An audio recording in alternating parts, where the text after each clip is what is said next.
22 अप्रैल 2025 कश्मीर की वादियों में सजी एक खूबसूरत सुबह।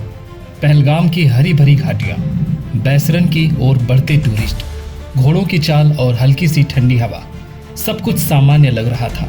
लेकिन कुछ ही देर में गोलियों की आवाज ने उस शांति को चीर दिया। आतंकियों ने जंगल की ओर से घाटी में घुसकर सीधा हमला कर दिया। उनका निशाना था मासूम टूरिस्ट। गोली चलती गई, चीखें गूंजती रही और लोग जान बचाकर इधर उधर भागते रहे। ये हमला सिर्फ लोगों की जान लेने के लिए नहीं था, ये हमला डर पैदा करने के लिए था।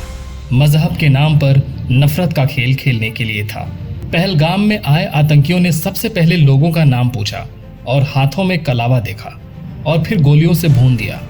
उन आतंकियों ने मजहब देखकर लोगों का नरसंहार किया। ये आतंकवादियों का वो मजहब था जहां बंदूक चलती है।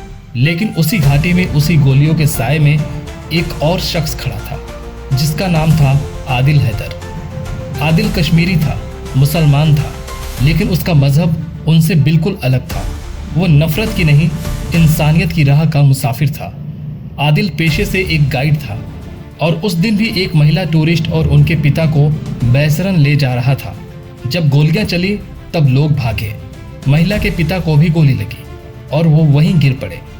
आदिल के सामने भी रास्ता खुला था कि वो जान बचाकर भाग जाए, लेकिन वो भागा नहीं। उसने लड़की को देखा और एक ही बात कही, ये मेरी बहन है, मैं इसे अकेला नहीं छोड़ सकता। आदिल का मजहब कहता है कि अगर किसी की हिफाजत तुम्हारे हाथ में है तो उसे छोड़ना गुनाह है। उसने आतंकियों से सवाल किया, ये बेगुनाह लोग हैं, तुम इन्हें क्यों मार रहे हो? लेकिन आतंकी, जो खुद को मजहब के ठेकेदार समझते थे, किसी इंसान की आवाज़ सुनने के लिए नहीं आए थे। उन्होंने आदिल को एक दो नहीं बल्कि तीन तीन गोलियां मारी। लेकिन मरने से पहले आदिल ने उस महिला की जान बचाई। आदिल का मजहब कुरान की उस आयत पर चलता था जिस पर चलकर आदिल ने एक इंसान की जान बचाई और साथ ही साथ पूरी इंसानियत को भी बचाया। लेकिन जो आतंकी थे, उनका मजहब सिर्फ नफरत और खून से लिपटा था। वो मजहब नहीं, वो आतंक था। आदिल की मौत से उसका परिवार टूट चुका है।